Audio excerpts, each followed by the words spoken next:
4-5 the zone. What we got, we'll give it to you until Buck Reising gets here. He's supposed to be in here right now, but I think he's on some kind of mission.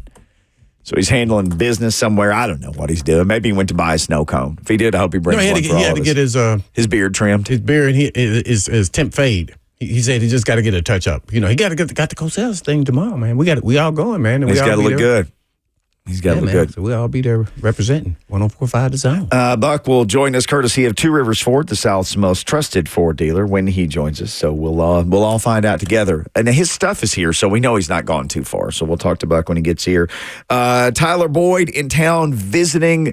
Bananas did some internet looking around, and Boyd said that he is here, the former he is here. He did Bengals receiver. He didn't just tweet, I'm here. But he posted a lot a picture. Of people said they saw him. Yeah, they saw him. He posted a picture on his Instagram story, I believe, of him located in Nashville, Tennessee. He had that little location pin that you can do on those stories. Yeah. Boy, when Junior Colson posted that, I got excited because I thought he's coming for a visit. They're just going to keep him right here. He can just leave his bedroom and come. Although I'm happy with, I mean, but what a weekend to be able to host Tyler Boyd. Like, if you really wanted him. Wonder if he's going to stay the whole weekend.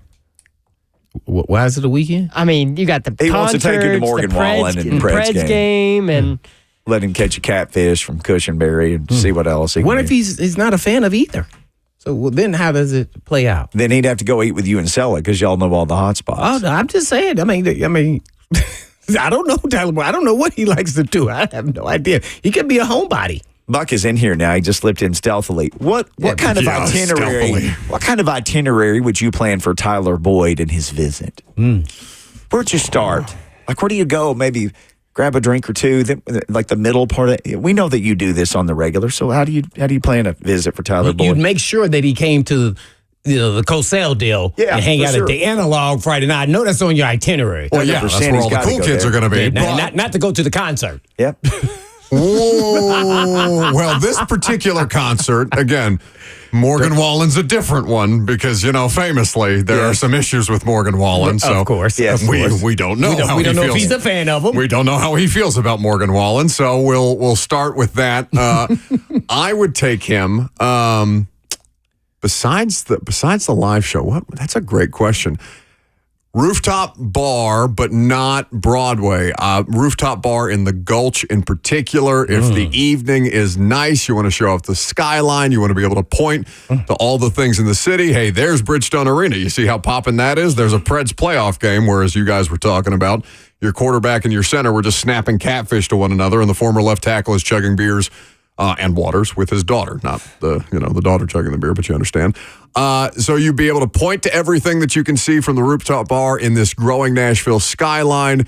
The Gulch in particular has a bunch of different places. I'm sure Blaine has been on a tour of all the new, he knows places. It's pretty amazing. Of all the newest places. Blaine's like my Nashville guru. If you guys don't follow him on Instagram, like all the places you guys be hopping around to, like there's some that I've been to, there's some that I haven't. So some on the right spots. I've been That's where keeping you hang tabs. out. Y'all are like food blog influencers. Yeah, man. You Maybe I should do post that. all the pictures of the food and the videos. Come on. Phone eats first. That's how it works. But I think that but to your point, like, we are growing so much as a food city, as an event city. I mean, we've always been an entertainment city, but just for all the different things and variety that you can do, not just what you normally associate with Nashville. And I think that the Gulch in particular is like ground floor or ground zero for all the different ways that you can branch out on how different Nashville is. Because you can see Broadway, but you can keep it 6 to 10 feet away, right? You can showcase the thing, but also show everything else around it as it grows and all the different places that you can live, conveniently located to the facility. You can see the new footprint of the new stadium, and then, you can keep the Morgan Wallen thing at a distance too, because you might get hit by a chair.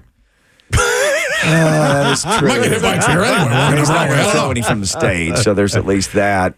What kind of money do you think he would be worth to you? Like, let's say he goes to the Chargers and they go 1 year, 7.5 or 8 plus incentives. Then you come here and you go, I want multiple years. What you got for me? 2 years, 20. I like 2 years, 20. Ooh. How much you guarantee? Oh, you like 2 years, 20. Ooh, how much would I guarantee? Yeah, I would guarantee probably $9 million, just ballpark. So basically, that's a 1 year deal. Yes. Whoa. But you give him the opportunity of yourself, the cap flexibility of the two. I think it benefits you more to do a 2-year deal than it does to do a 1-year deal, with all the different loopholes that you can build into these contracts and the monopoly money element of it. I think he matters here because I don't know if you guys saw the Adam Kaplan report that they were after him or interested in him to play slot. And if you don't have an answer at slot and you feel like you had a pretty good one in Cincinnati that you know and knows the offense and can help your young quarterback get to know the offense and your new wide receiver get to know the offense, who you're already talking about deploying in a Jamar Chase type fashion. Jaquan Jackson can be a returner, and that's just fine in 2024. Go get me Tyler Boyd. There you go. Buck Reising breaking it all down here. He got $25 million to I'm sorry, Mickey. The live install and drives the Two Rivers Ford and brought to you by Two Rivers Ford. That's okay. You weren't interrupting anything. I apologize. That's okay. Well, no, because Two Rivers Ford is the best, and they make all of the things in my life possible at this point. Two Rivers Ford is my sugar daddy, and I love them. I think that speaking of sugar daddies, you got some money to spend. Mm-hmm. You got about $25 million in effective cap space, accounting for rookies that haven't signed deals yet and injury pool and all that. It's okay to use it if you feel like you are in a year one Texans type of phase with this, where you can show not just base level functionality, but maybe get a few steps ahead of where you thought this thing might actually be. Because Levis is the most important thing here. Levis is the most important thing to be supported here. If you feel like Tyler Boyd is the best option in the slot for him and he knows your offense out of the gate, do it.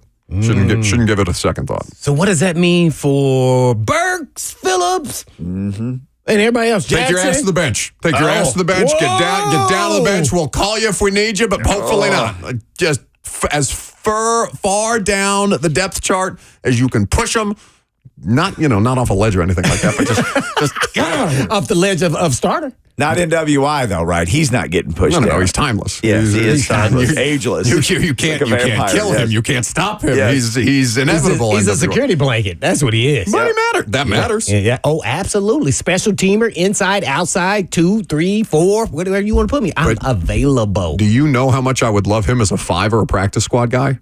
Like, not that it would ever happen, but he went practice squad guy. This guy started in some games. That's the state of the Titans roster. Well, right. That's true. And listen, I mean no disrespect to Nick. Truly, I don't, because he's made a great career for himself from where he started, and that work ethic. School. Yes. Well, yeah, and if you make it for football out of Indiana, God bless you. You're doing things that nobody expected you to do, bud. So, to his credit, but. For as much as I love NWI, and Titans fans should like the idea of NWI just being reliable, you don't have to be on your roster next year if you feel good enough about your depth. It's a 1-year deal.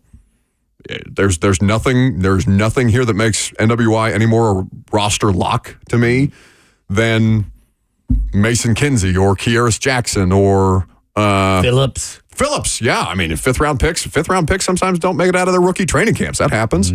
So it's not like, Phillips is already probably going to get supplanted by this Jaquan Jackson guy, depending on how this thing goes and how that competition plays out. So, in some form or fashion, yeah, Tyler Boyd just makes too much sense for the needs that you still have. It's okay to do a little luxury spending too, if you feel like that's going to put you not over the top, but make you the best possible version of yourself this year. Because that's what they keep signaling. Like they want to compete. They want to compete for the division, and that's the starting point. Compete for the division first. Then you can do what the Texans are doing, which is competing with everybody else for the Super Bowl. So we just want to bring up Burks because he doesn't do anything other than play receiver, whether you're talking about outside, inside. So he's not a special teamer. He could if they sign Boyd here, he could be possibly not even dressing.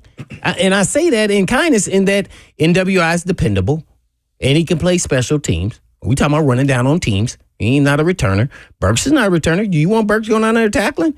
I don't think he does. So I'm just trying to figure out where does it go. They talk nice. They've been very professional, giving us a lot of information, the coaching staff and the GM. But their actions are telling you need to get your crap together, or you're going to be at the bottom of the bench and you liable not dress for some games. We've talked about this. If they sign a receiver, I don't care who it is. It's a proven guy.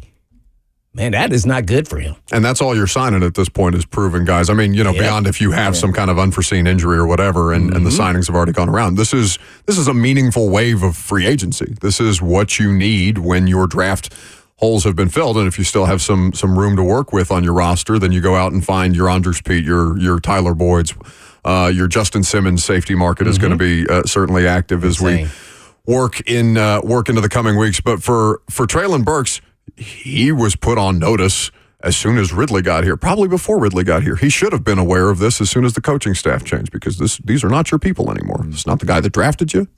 There are some people that were responsible for drafting you and still believe that you can be that player in that building, of course. But there's nothing that's given to you at this point. And he may have to gut it out on teams or something like that. To your point, he did not play that, and that was under Vrabel. Vrabel, who makes everybody play special teams before you get out onto the field as a rookie, unless you absolutely have to play right away like Skoronski or something. They may expect him to compete on special teams. He may be willing. He's been back there. I think his personality type, he would. Oh yeah, no, I think he's a good guy, good kid. I have zero doubts, because I know, I know I can be some tongue-in-cheek about this kind of stuff, but and you don't pity professional athletes, but I legitimately feel bad for how Taywan Burks' experience in the NFL has gone so far, because it's not been for a lack of work or care on his part. I truly believe that he wants to be great.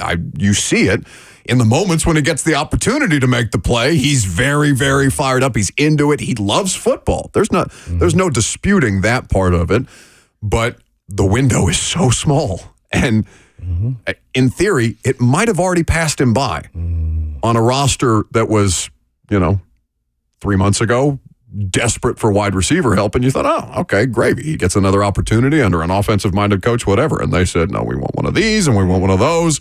And you can, further slide down the depth chart just a little bit, but it's okay. We still like it. All right. Well, let's talk about some guys who are going to be at the top of the... Yes.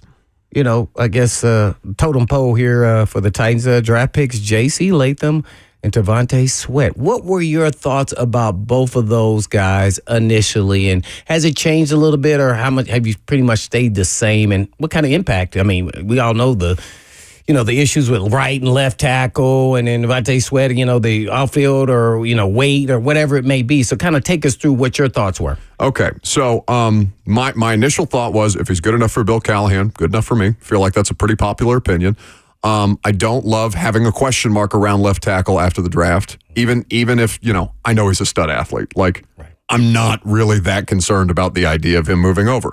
But it's the fact that I still don't know definitively 100% that he's the left tackle that kind of catches me up a little bit. Not the end of the world, just something in the back of my mind. But I like him. I like the violence.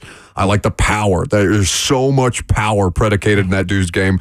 And, Ray Carthon on Thursday night after they drafted him said, okay, I challenge each and every one of you to go shake his hand. So I did. And it was when they signed Titans legend Adrian Peterson for like a week and a half, so stupid. And I shook his hand, that was still the strongest handshake that I've ever felt. And that's like infamous for how bone crushing AD is.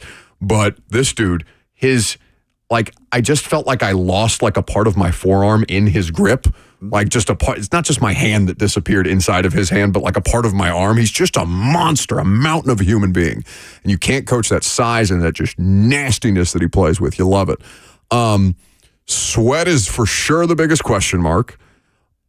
But the need was so clear and obvious. And so without knowing how they have their board stacked, if he is the best available option to you, and I know they got offers at 38, and I know they were good offers. It's the Rams paid. So you don't think it's a reach then? I think, and I want to be careful how I phrase this, because I'm not saying that the team should benefit from something like a DWI in how he slides. You know what I'm saying? But if you did all the vetting, and if you feel 100% good about the player, or maybe not 100%, but you feel really, really good about the visit that you had, you go down there, you do your due diligence, okay, but the rest of the league is still kind of shaky on him, then that should play to your advantage, and you should be able to get him later at a better value, or try and get a trade back because you think that guy's going to be there. You don't have to take him at the very top possible spot that you could have taken him, if that makes sense. So I'm not saying that you should benefit from screw-ups or character issues or whatever. But if there's value to be had there, and the biggest question is that the best possible value for your pick when this roster has needs everywhere? I think that's the most fair criticism of the Sweat pick. You said they had good options with the trade. What do you think they were? Well, I know that the Rams traded right behind them and gave up a whole package of picks that I know they called the Titans about as well. Okay. So, in particular, the deal for the Braden Fisk deal, Titans probably could have made some hay with that as well. Gotcha. Well, with Buckster, Buck Reising show. So this could even be relative to where they were drafted. So you could say, so it doesn't necessarily that the guy has to be a starter or this day one Hall of Fame player, but best value for all of the picks for all of them. I mean, if the Jackson kid starts in the slot, we'll see what happens with Tyler Boyd, but that wouldn't be bad for a 6th-round wide receiver. Again, he's undersized. He's got the same, I'm not going to say the same Kyle Phillips problems, but like the size issue is a similar theme, and that's always going to be the case for those dudes. I think, though, Brownlee, we talked about this on the radio show. I'm not saying that he's like the next L'Jarius Sneed or something like that, but Sneed was a 4th-round pick. He's a very toolsy corner, very physical corner, somebody who could play press right away, which, Blaine, I'm sure you could speak to this better than I can. They're not playing press in college a ton. So if you can find a guy who displays that ability and who can drop into the nickel and dime situations right away, as I think he expects to, and Rand said immediately, yeah, he's going to be a dog on special teams, which is what he has to do as the 4th corner. You need 4 corners. If you go 4 deep on any given roster or any given depth chart in the NFL right now at the cornerback position, there's probably 2 or 3 that are better than the Titans, but not many. So, again, Buck Reising is our guest, courtesy of Two Rivers Ford. So, you're one of the crew who's hanging out in the draft room down there with the rest of a lot of the print media, ladies and gentlemen. So, you're there, boots on the ground. Ladies and gentlemen, after day 3 was a bit of a stretch. I don't know how lady and gentlemanly we were by the end of day 3. But yes. Just being formal here. What pick did you feel best about when it happened? Ooh, we stopped Buck. I asked that because when they draft Latham, you're like, oh, shoot, he's the right guy. They're going to have to move him to the left. Then they draft Sweat, and you're like, man, he could be kind of a reach. Then they don't have a 3rd. Then you're there for the 4th. Then you're there for the 5th, and so on and so forth. I didn't know at the time because you're in the room. You're getting real reactions from other media. No, it's a good question because I had questions about all of them. I think my initial reaction is probably, ironically enough, it's James Williams, like the dude that's never played the position that he's going to play in the NFL. Because I'm looking at the size, I'm looking at the way that he plays, understanding, that he has to have some ability in coverage, and did at Miami. He's built like a damn pterodactyl. Not that I feel bad about Latham or Sweat or anything like that. I just have more questions around it, and I have questions about James Williams. Can he play linebacker? Is that transition going to go smoothly for him? Because a lot of players who have played safety in college are having to make that transition. The Titans have another one on their roster. Otis Reese did the same thing. But James Williams and Otis Reese are not built the same. James Williams. Oh, boy. Like this dude. I think I was most excited to watch. I'm most excited to watch how that guy's career goes, I guess. Just out of curiosity. But I like the Latham thing in real time. I was like, oh, the Chargers did the obvious thing. Okay, is Neighbors going to be there? And then once Neighbors went 6 to the Giants, I was disappointed that they took J.C. Latham just because I wanted Malik Neighbors, and he was right there. He's just right there. It's just within my reach, and then New York gaslights you and grabs him away. So when they got to Latham, my initial reaction was, That's okay. Never our reaction with Buck Reising. It's never, it's always, woo, and he joins us now on Blaine and Mickey. Yeah, something like that. Well, I hear that you and Ron Slay got some little bet going on. What is going on? I saw the jersey and with Taywan Burks. So what's going on here with that? I know you're listening to me, Slay. I can't wait to rub your nose in this. What is it? Boy. So he seems to think, and listen, he's entitled to stand for whatever player or die on whatever hill that he wants to. Okay. That's fine. I would have thought that he would have picked a better position, but that's okay. I'll take the W. Treylon Burks, he has been a very big and loud proponent for Treylon Burks and the upcoming season. What was that? That was the sound that Ron Slay made when Brian Callahan said that he was fired up about Treylon Burks. Can I hear that again, please? Like a pig dying. like some kind of animal being slaughtered. That is I've been on the farm. I know that sound. Similar then, yes. That's going to haunt my dreams. Yeah. What was that? One more time? Sorry, I hit the wrong music. button. That's fine. The music just enhances the terror. The bit's growing. Anyway, this idiot wants to stake his Ron Slay. integrity. Yes, this idiot Ron Slay wants to stake his integrity and his opinions on Taywan Burks' upcoming season after he had 222 yards receiving last year. So I said, okay, Slay, if he gets 800 yards receiving in 2024, I will buy a Taywan Burks jersey. I will wear it for all 3 hours on the show, and then I will give it away to a Titans fan after the fact. I will do all these things, and I will do it with my own money, but he has to get to 800 yards. And then immediately he said, well, 45 to 50 catches and 700 yards. I said, it's a first-round pick. No, we are not. We are not couching this. Oh. This is going to be year 3. I don't care who's in front of him. If you want to make the bet, make the bet. So the ball is in your court, Slay. I'm sitting at your microphone. I'm talking your talk. If you want to take me up on that bet and you want to really put your chest or put your name on Taywan Burks in 2024, I'm right here for you, big boy. There's no stipulation? Like, well, what if, somebody, knock on wood, gets hurt and then he starts?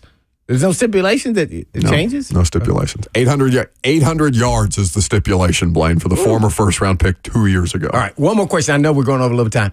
AFC South, did the Titans do enough to push themselves in competition for the AFC South? Oh, for sure. I think to win it. To win it? Yeah, to win it. That's the only reason. That's what I mean when I say competition for the number one spot. Fair, because I'm thinking wild card. It should still be the Texans division to win, but here's the thing, Blaine. It was the Titans 2 years ago, and it was the Jags last year, and they both fumbled the bag. So I feel good, not just about the draft class, but their offseason. Their offseason has made this a legitimately competitive football team. The biggest question mark that we're all kind of hinging everything on is the quarterback worth a damn? So we'll find out. Oh, I thought you were going to say the left tackle. No. It's the other guy. Well, he is throwing with his right arm, not his left. He can switch hands. He needs to survive. Let's start there. Good luck and God bless, young man. It's a good spot to end. Good luck and God bless Buck Reising as he leaves us. Live install coming up with Greg Cosell. I believe it's sold out now. Been sold out for weeks. So we're excited. We're excited to have everybody from the station in the house that's able to attend. We really appreciate how excited people have been. There's even a secondary market for these tickets. People are so desperate to get them that they're tagging me on Twitter and asking if anybody is selling their install tickets because of Game 6 with the Preds. And I'm happy to report that I haven't had anybody reach out to me trying to sell tickets, only more people trying to buy tickets. Give us a teaser what you may expect. Well, from you and Greg. We are going... And Rand. Rand Carthon is going to be there for a portion of the show as well. What I think is going to be really cool is Greg does like professional scouting evaluations, like sheets on all of these prospects, and I'm going to have Rand cross-check Greg's work live on stage. Oh, that's cool. That's big time stuff. How often you get something like that? Literally in no other NFL market do you get something like that.